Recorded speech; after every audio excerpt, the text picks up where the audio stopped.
Hello student, आपका वापस स्वागत है मेरे यूट्यूब चैनल में। और आज जैसे कि आप देख पा रहे हैं, यहाँ पर आपके सामने एक ब्लूप्रिंट है। मैं बताऊंगा ये ब्लूप्रिंट मैंने क्यों रखा हुआ है। ये वीडियो स्पेशली उन स्टूडेंट्स के लिए जिनका लॉकडाउन के कारण मैथ्स का पेपर रह गया था, और उनके लिए इस वीडियो बहुत ही ज़्यादा इंपॉर्टेंट होने वाला है। जनरली आपको ब्लूप्रिंट इस फॉर्म में मिलेगा। तो बच्चों, इसी ब्लूप्रिंट को मैंने बहुत ही अच्छी तरीके से समझाया। पूरे पेपर 80 मार्क्स को मैंने एक एक क्वेश्चन को अच्छी तरह समझाया, कौन से चैप्टर से आएगा और कौन से टाइप का क्वेश्चन आएगा। तो प्लीज आप इस वीडियो को देखिए, और आपको कोई भी कमी लगती है या फिर ब्लूप्रिंट में और भी कोई चीज पूछनी है, मुझे कमेंट कीजिए। मैं आपको रेगुलर एग्जाम तक वीडियोस बना के देता रहूंगा। हेलो स्टूडेंट्स, स्वागत है आपका मेरे यूट्यूब चैनल में। हेलो स्टूडेंट्स, एक बार फिर से आपका स्वागत है मेरे यूट्यूब चैनल में। और आज हम बात करेंगे कि 10th बोर्ड में कैसे स्कोर किया जाए। आपको बताया कि हमारा पेपर 80 मार्क्स का होता है, उसमें कौन से क्वेश्चन कितने नंबर का आता है, कौन से चैप्टर का आता है। अगर आपको पास होने में दिक्कत आ रही है या फिर आपको 100 में से 100 स्कोर करने हैं तो ये वीडियो जरूर देखें। तो सबसे पहले हम बात करते हैं हमारा पेपर। ओके, तो स्टूडेंट्स आप देखेंगे हमारा पेपर 80 मार्क्स का होता है। इस 80 मार्क्स में हमारे पास 30 सवाल आते हैं। 1 नंबर के 10 क्वेश्चन, 2 मार्क्स के 5 क्वेश्चन, 3 मार्क्स के 10 क्वेश्चन और 6 मार्क्स के 5 question. Section A, B, C, D 4 section में हमारा पेपर डिवाइड होता है। तो सबसे पहले समझदारी की बात यह रहेगी, अगर आप स्कोर करना चाहते हैं और चाहते हैं कि आपके एग्जाम में प्रेशर ना आए, तो आप सेक्शन सी या डी से स्टार्ट कीजिए। इसका रीजन, अगर आप सेक्शन सी के 10 क्वेश्चन अटेम्प्ट करते हैं तो आपको मिलेंगे 30 नंबर। अगर आप सेक्शन डी के 5 क्वेश्चन भी अटेम्प्ट करते हैं तो आपको मिलेंगे 30 मार्क्स। अगर आप इन दोनों का टोटल देखें तो 60 मार्क्स हो जाते हैं, जो 80 में से तो मतलब बहुत ही ज्यादा बड़ा परसेंटेज है 60 मार्क्स। अगर आप सेक्शन ए और बी स्टार्ट करते हैं तो आप क्या करेंगे, टाइम उतना ही वेस्ट करेंगे लगभग। लेकिन 15 क्वेश्चंस करने के बाद भी आपको कितने मार्क्स मिलेंगे, सिर्फ 20 मार्क्स। तो मैं कह रहा हूं कि पहले आप ये अटेम्प्ट कीजिए, जिससे आपको कॉन्फिडेंस भी डेवलप हो जाएगा और आपके पास काफी सारा टाइम भी बच जाएगा। अब बात करते हैं कि सेक्शन डी में जो क्वेश्चंस आते हैं वो आते कौन कौन से चैप्टर से हैं और कौन कौन से क्वेश्चंस आते हैं। ओके स्टूडेंट, जो सबसे पहला आपका क्वेश्चन आता है वो आता है मीन, मीडियन और मोड में। इनका ऑर्डर कुछ भी हो सकता है, लेकिन ये आपके 5 क्वेश्चन है जो 6 मार्क्स के आते हैं। तो सबसे पहला क्वेश्चन मीन, मीडियन, मोड की बात करते हैं। तो आपके पास या तो वो पूछेगा मीन और मीडियन निकाले, मीडियन या फिर मोड निकाले, या फिर मीन और मोड निकाले। कोई सी भी 2 चीजें पूछ सकता है और उसके आपको 6 मार्क्स इजीली मिल जाएंगे। उसके बाद आता है ग्राफ। ग्राफ में हमने 2 चीज पढ़ी है, इक्वेशन और इनइक्वालिटी। तो मैं बताना चाहूंगा, अभी तक हमारे पास इक्वेशन के ग्राफ बनाने आए थे, तो मैं बताना चाहूंगा इस बार आप कोशिश करें कि इनइक्वालिटी को भी पढ़ें, उस पर भी जोर डालें, क्योंकि इनइक्वालिटी अभी तक नहीं है ये, तो एग्जामिनर इस बार इनइक्वालिटी भी पूछ सकता है। उसके बाद आता है ट्रिग्नोमेट्रिक आइडेंटिटीज।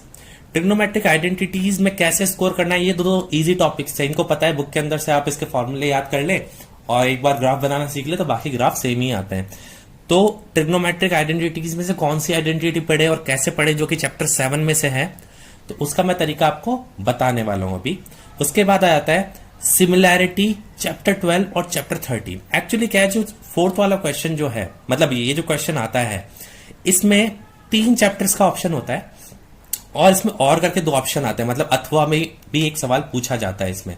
तो एग्जामिनर करेगा क्या, पहला सवाल मान लो वो सिमिलैरिटी वाले चैप्टर से डाल देता है, उसके बाद वो इन दोनों चैप्टर्स में से एक थ्योरम डाल देगा और करके, या तो चैप्टर 12 में से डालेगा या फिर चैप्टर 13 में से डालेगा, ये उसकी मर्जी है। या फिर हो सकता है वो इन दोनों चैप्टर्स में से और बनाए।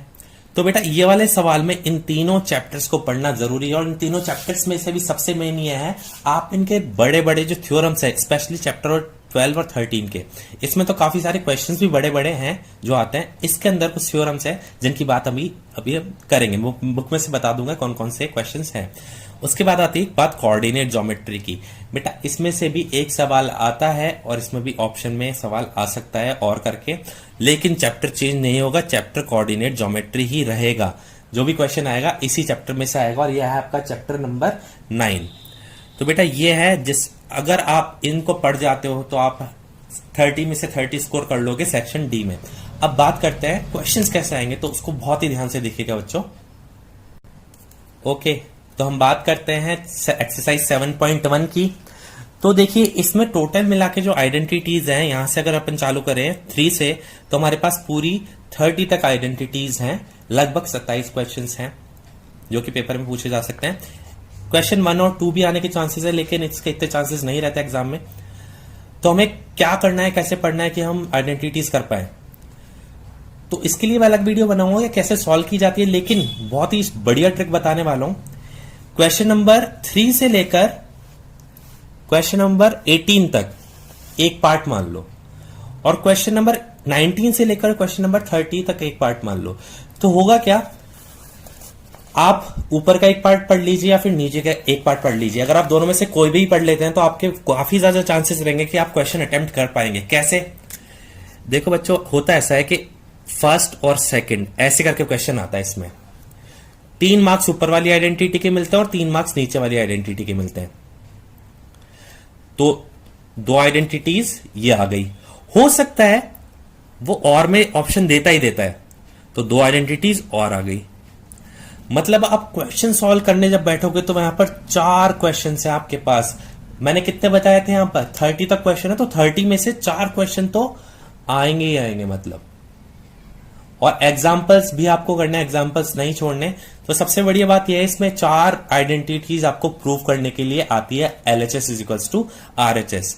अब हम बात करेंगे, हमें मीन मीडियन मोड में ऐसा कुछ करने की जरूरत नहीं है, ग्राफ में करने की जरूरत नहीं है। ट्रिग्नोमेट्री में मैंने क्वेश्चंस बता दिया। मैं सिमिलैरिटी चैप्टर 12, चैप्टर 13 के क्वेश्चंस बताता हूं जो जनरली पेपर में 6 मार्क के आ सकते हैं।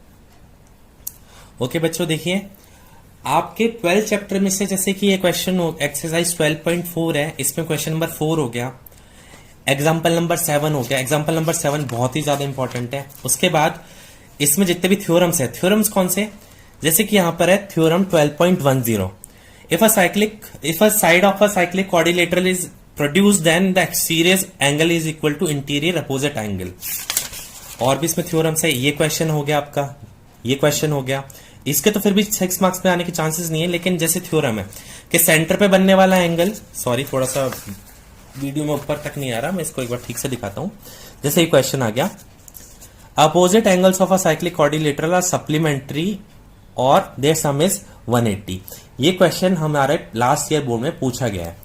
और एक थ्योरम है, हम देख सकते हैं जैसे कि सेंटर पे बनने वाला एंगल जो है वो हमारे सर्कल पे बनने वाला एंगल से जस्ट डबल होता है। सॉरी, इसमें चाहे वो। अब हम बात करते हैं चैप्टर नंबर 13 की। तो चैप्टर नंबर 13 में थोड़ा हिंट दे देता हूं। जैसे आपका एग्जाम्पल नंबर 4 है, जैसे कि आप देख सकते हैं, और हमारे पास कुछ थ्योरम्स है इसके अंदर भी। आपके एक्सरसाइज 13.2 के जो क्वेश्चंस हैं बहुत ज्यादा इंपॉर्टेंट है 6 मार्क्स के पॉइंट ऑफ व्यू से अगर आते हैं तो। और एक बहुत ही इंपॉर्टेंट क्वेश्चन बताता हूं, एग्जाम्पल नंबर 4, ये वाला। एक्चुअली एग्जाम्पल नंबर 4 2 हैं और दोनों के दोनों ही इंपॉर्टेंट है। ये वाला जो एग्जाम्पल है ये भी बहुत इंपॉर्टेंट है। तो इसी तरीके से आपके 6 मार्क्स के क्वेश्चंस काफी ज्यादा क्लियर हो जाते हैं। हम बात करते हैं एक बार कोऑर्डिनेट ज्योमेट्री की। देखिए बच्चों, कोऑर्डिनेट ज्योमेट्री का जहां तक मैं बता सकता हूं, ये जो क्वेश्चन नंबर 15 से लेकर क्वेश्चन नंबर 21 है आपके मिसलेनियस में, ध्यान से देखिए। ये क्वेश्चन सारे 6 मार्क्स के हैं और ये आ सकते हैं, बहुत ही ज्यादा चांसेस हैं इनके आने के। और अगर किसी और क्वेश्चन के चांसेस है वो है 9.2 के सारे क्वेश्चंस, क्योंकि इसमें आपके डिस्टेंस फार्मूला भी कवर हो रहा है, इसमें आपका सेक्शन फार्मूला भी कवर हो रहा है। और तीसरा टाइप का जो क्वेश्चन है वो आ सकता है कि tell which type of coordinator is made up by joining these coordinates. तो आपको 3 चीजें बताइए, एक तो कोऑर्डिनेटर वाला क्वेश्चन 9.2 और अपने मिसलेनियस के क्वेश्चन नंबर 15 से लेकर क्वेश्चन नंबर 21, ये आपके आ सकते हैं कोऑर्डिनेट ज्योमेट्री में 6 मार्क्स के। अब हम बात करते हैं 3 मार्क्स के क्वेश्चन, 2 मार्क्स के क्वेश्चन और 1 मार्क के क्वेश्चंस की। ओके स्टूडेंट्स, तो हम नेक्स्ट बात करते हैं आपके 3 मार्क्स के क्वेश्चंस की। 3 मार्क्स के क्वेश्चंस में आपके पास जो सबसे पहला चैप्टर आता है वो है चैप्टर नंबर 2। चैप्टर नंबर 2 आपका रियल नंबर्स। इसके अंदर आपका HCF LCM पे क्वेश्चन आ सकता है, प्रूव करने के लिए आ सकता है √2, √3, √5 इरेशनल है कि नहीं। इससे ज्यादा इसमें कुछ क्वेश्चन नहीं आएगा, या फिर ज्यादा से ज्यादा एक वर्ड प्रॉब्लम आ सकती है इसमें। इसके अलावा कुछ ज्यादा नहीं पूछा जाता। जहां तक बात रही पॉलिनोमियल्स की, पॉलिनोमियल्स में से एक क्वेश्चन कंफर्म आता है, लेकिन दिक्कत यह है चैप्टर इतना बड़ा है और इसमें आपके 2 टॉपिक है, एक तो पॉलिनोमियल्स और एक क्वाड्रेटिक इक्वेशंस, तो उन 3.6 तक एक्सरसाइज है, इसमें एलसीएम एचसीएफ भी है, तो इसको थोड़ा आपको डीपली पढ़ना पड़ेगा। लेकिन दिक्कत यह है कि सिर्फ 3 मार्क्स के लिए आपको 6 एक्सरसाइज करनी पड़ेगी विद एग्जांपल्स, तो ये थोड़ा लंबा हो सकता है। चैप्टर 5 ये है आपका अर्थमेटिक प्रोग्रेशन और एपी। एपी में आपको बता देता हूं एक ट्रिक, 5.3 अगर आप करेंगे जिसमें कि सम भी है तो आपको ज्यादा आसानी नहीं रहेगी, क्योंकि उसमें चैप्टर 5.1 और 2 दोनों कवर अप हो जाएंगे। उसके बाद आते हैं अपन चैप्टर नंबर 8 पे। चैप्टर नंबर 8 है हाइट एंड डिस्टेंस, एक क्वेश्चन कंफर्म आता है इसका।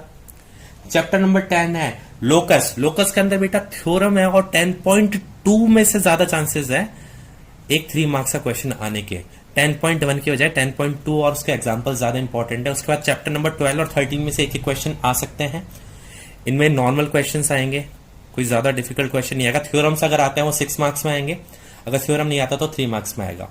उसके बाद आता है चैप्टर 14 कंस्ट्रक्शन, एक आएगा ही आएगा, वो आपके पुराने उसमें से आता है कि नए उसमें से आता है वो आपको डिपेंड करता है, क्योंकि बुक के अंदर से कहीं मतलब बुक के बाहर से नहीं आएगा। अब वो डिपेंड करता है आपसे टेंजेंट बनवाता है कि आपको ट्रायंगल बनवा के उसके बाहर सर्कम सर्कल या फिर इन सर्कल बनवाता है, वो डिपेंड, क्योंकि इस बार इन सर्कल आने के चांसेस ज्यादा लग रहे हैं मेरे को, फिर भी आप सारा पढ़ लीजिएगा। उसके बाद आता है चैप्टर नंबर 15। चैप्टर नंबर 15 है area related to the circles, तो यहां पर जितने भी सर्कल से रिलेटेड एरिया है, shaded area of the shaded portion, area of the quadrant, area of the quadrant हो गया, एरिया ऑफ द सेक्टर हो गया, तो उसमें जो आपके एक्सरसाइज के क्वेश्चन वो आ सकते हैं। लेकिन इसमें भी मैं बताना चाहूंगा जो आपकी लास्ट वाली एक्सरसाइज है जिसमें कि area of the shaded portion पूछा गया है अलग अलग फिगर्स बना के, आपको उसके आने के चांसेस ज्यादा है। इसके बाद है प्रोबेबिलिटी। प्रोबेबिलिटीज में से एक क्वेश्चन बुक का आना पक्का है, तो बेटा अगर आप ये चैप्टर्स कर लेते हैं तो 3 मार्क्स के क्वेश्चंस पक्के हैं। इसके अलावा किसी भी चैप्टर में से 3 मार्क्स के क्वेश्चंस आने के चांसेस नहीं होते। अगर आप स्मार्ट वर्क करेंगे तो आप 100% है, आप अच्छा स्कोर करेंगे और हो सकता है आप 100% भी स्कोर कर जाए। अब बात करते हैं 2 मार्क्स और 1 मार्क्स के क्वेश्चंस की। 1 मार्क्स के क्वेश्चन की बात की बेटा, वहां पर जो भी बच जाएगा वो आपके 1 मार्क्स के क्वेश्चन उसमें से आते हैं, और वो थोड़े से आपको डेस्क वर्क में से आप उसकी हिंट ले लीजिए कि कौन से चैप्टर में से कितना आता है। तो हम फिर भी बात करेंगे 2 मार्क्स के क्वेश्चन और 1 मार्क्स के क्वेश्चन पे। स्टूडेंट्स अब बात करते हैं हम 2 मार्क्स के क्वेश्चंस की। अब 2 मार्क्स के क्वेश्चंस में सबसे पहला जो आपका है वो है चैप्टर 1।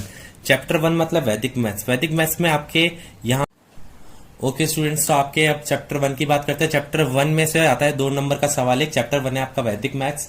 वैदिक मैथ्स में से जो आपके 9th में आ चुका वो 1 नंबर में आता है, और जो फर्स्ट टाइम 10th में इंट्रोड्यूस हो रहा है वो सारे 2 मार्क्स के आएंगे। जैसे कि आपका प्लस माइनस हो गया, आपका एकाधिक पूर्वेन से एडिशन हो गया, मल्टीप्लीकेशन हो गया, ये आपके 1 नंबर में आएंगे। लेकिन अगर मान लीजिए आपके पास आता है डिवाइड बाय सूत्र निखिलम, डिवाइड बाय सूत्र परावर्त्य, तो वो आपके 2 मार्क्स में आएगा। समझ रहे हैं? उसका चैप्टर नंबर 19 है। चैप्टर नंबर 19 आपका रोड सेफ्टी, इस पे 1-2 नंबर का सवाल आता है। अब आपको वो ट्रैफिक सिग्नल वाला क्वेश्चन पूछ सकता है कि यहाँ पर एक कैमरा लगा है, उसका ग्रीन पैच का एरिया निकालना है। उसके बाद आपसे पूछ सकता है कि अगर एक कार चल रही है, वो किसी एंगल पे बुलेट शूट करती है, तो आपको ट्रिग्नोमेट्री भी लगानी पड़ सकती है। हो सकता है वो 10 सिग्नल्स में आपका टाइम पूछे कि 10 सिग्नल पे आपको कितना टाइम लगेगा गाड़ी को जाने पे, तो आप वहां पे आपको एपी भी यूज करनी पड़ सकती है।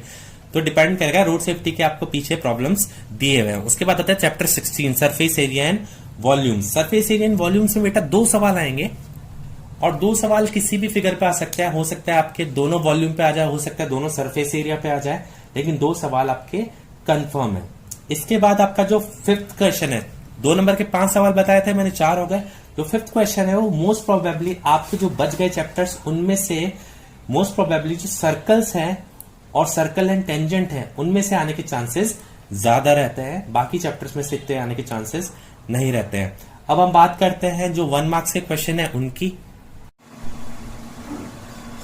ओके स्टूडेंट, तो अब बात करते हैं 1 मार्क्स के क्वेश्चंस की। 1 मार्क्स के क्वेश्चन में सबसे पहला आता है चैप्टर 1। चैप्टर 1 के अंदर आपके 2 क्वेश्चंस आ सकते हैं वैदिक मैथ्स से। वैदिक मैथ्स में क्वेश्चन आएगा 2 नंबर्स को किसी भी विधि से आपको मल्टीप्लाई करने के लिए दे देंगे, या फिर ऐसे क्वेश्चंस आपने देखे होंगे, इस टाइप के क्वेश्चंस हैं जो आपको लास्ट में एक्सरसाइज 1.4 में मिलेंगे। तो वहां से एक क्वेश्चन यहां से आएगा और एक क्वेश्चन आपका मल्टीप्लिकेशन का आएगा। उसके बाद आता है मतलब 2 क्वेश्चन अपने चैप्टर 1 से हो गए। उसके बाद चैप्टर 2 में छोटा सा क्वेश्चन आ सकता है आपका लास्ट वाली एक्सरसाइज से, सेकंड चैप्टर की। उसके बाद चैप्टर नंबर 6 है ट्रिग्नोमेट्रिक रेशियोज। यहां पर आपको पूरी की पूरी टेबल याद होनी चाहिए। क्वेश्चन भले एक नंबर का है लेकिन थोड़ा सा डिफिकल्ट आएगा, इसमें आपको कैलकुलेशंस, रैशनलाइजेशंस वगैरह आना चाहिए। उसके बाद आता है चैप्टर 9 कोऑर्डिनेट ज्योमेट्री पे। एक छोटा सा क्वेश्चन आ जाएगा कि अगर मान लीजिए आपको कोऑर्डिनेट दिया 3,0 तो इसमें एक्स कोऑर्डिनेट बताइए, एब्सिसा बताइए, ऑर्डिनेट बताइए।